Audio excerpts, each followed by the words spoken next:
Hello, I'm David, and today I will talk to you about playing instruments. Would you be interested if I told you there was a fun way to increase your intelligence? Well, some psychologists explain that the fact that children that are musically trained perform well in school is due to social reasons, not cognitive ones. Typically, these children grow up in homes where the parents are well educated, earn above average, and offer them a better upbringing in general than that offered in a typical household. However, I do not agree. My claim of fact is that playing an instrument significantly increases a person's intelligence. My secondary claims are 1. Musical training improves memory and cognitive thinking.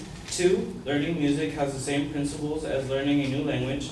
And 3. Musical training stimulates the brain. In an article from How Stuff Works, it states, IQ tests are designed to measure your general ability to solve problems and understand concepts. This includes reasoning ability, problem-solving ability, ability to perceive relationships between things, and ability to store and retrieve information.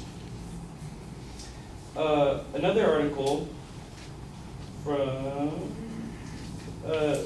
talking about how does music stimulate the left and right brain function. It states, while music listening has marked benefits regarding psychological effects of stress, playing an instrument or taking vocal lessons offered a marked increase in the benefits of music education, especially in regards to memory, language, and cognitive development. So what this means is there's definitely a correlation between learning to play an instrument and an increase in IQ. From the website of Woodwind and Brass, it says, studies have suggested that exposing a child to music early in their lives can positively impact their IQ, reading level, and brain development. Adults who learn an instrument also benefit greatly due to heightened alertness, elevated activity, and the overall joy it can bring to their daily routine. So listening to music and playing an instrument, it helps the brain remember more. I know when I played my instrument for several years, it definitely helped me. The counting and having a steady beat, as well as repetition of playing the same music. And definitely music can help focus the mind.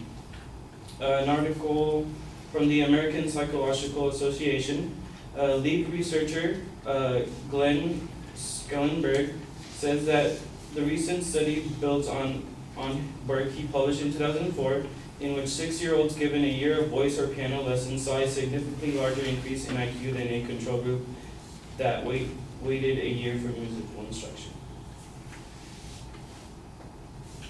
To my second point, learning music has the same principles as learning a new language.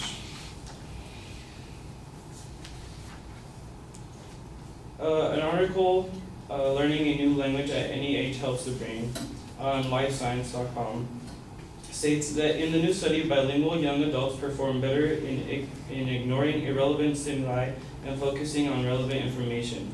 One possible reason for this ability is that the very processes of learning two languages and switching back and forth between them train the brain to be more attuned to auditory information, Bach said.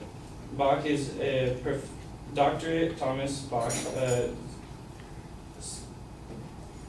teaches at Edinburgh School of Philosophy. He also said this improvement in what is called auditory attention is essentially a measure of concentration and could, for example, enable a person to better extract relevant information from a lecture.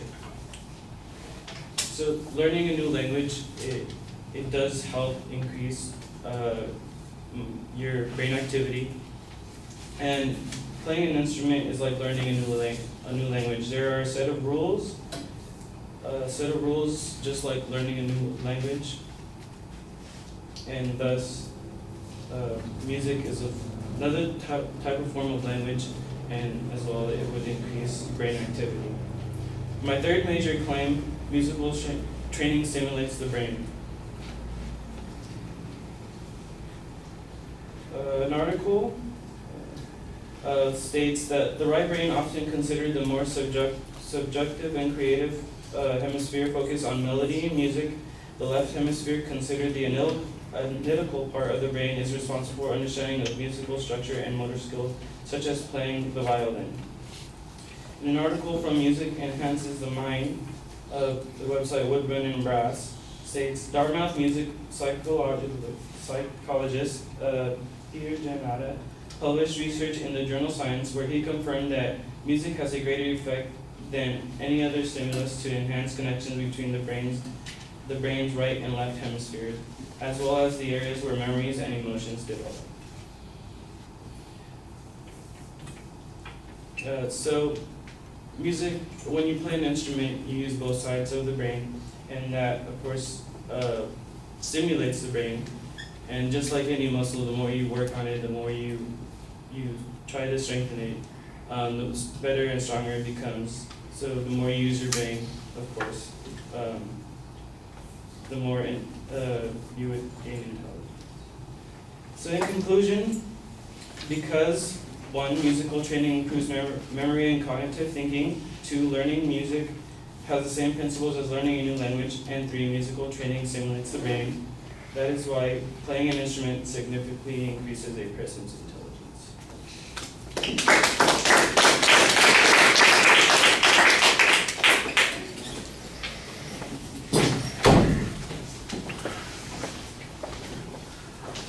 All right, I think at the beginning what you've got is information that seems to suggest that there's a controversy here, but I didn't understand exactly how it applied to the point that you're presenting.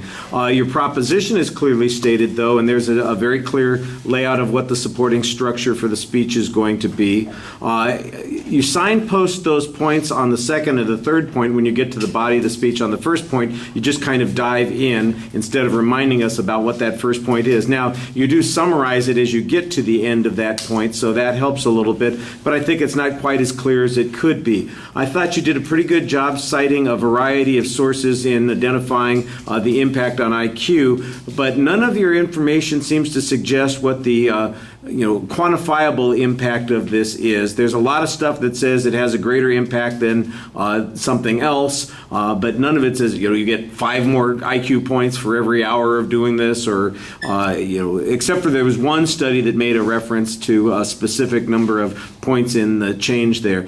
Everything else is very conclusionary. Now, a lot of the research that you present, you're giving us the conclusion of the research without giving us the numbers in the research, and I think that might help make your argument a little bit stronger, giving it some statistical support along with the testimony. The testimony, though, sometimes seems to be coming from sources that, I don't want to say they're biased, but obviously they're musicologists, for instance. I'm not exactly sure what the philosophy professor knows about this process, so that seems to be a little bit of a stretch, but I thought you were very consistent in citing your sources. The generalizations don't sound that unreasonable, except, like I said, that I'm not exactly sure they're quantifiable, and one of the questions that immediately pops up is there anything else that provides the same kind of benefit? For example, you mentioned learning a second language. I'm going, well, wouldn't I get the same benefits from learning a second language as I would learning music? Why isn't, and that might have a lot more utility for me, and maybe be more practical. So you're arguing that there's something unique about this, but your analogy, I think, maybe suggests that it's not quite as unique as it might otherwise be seen. All right.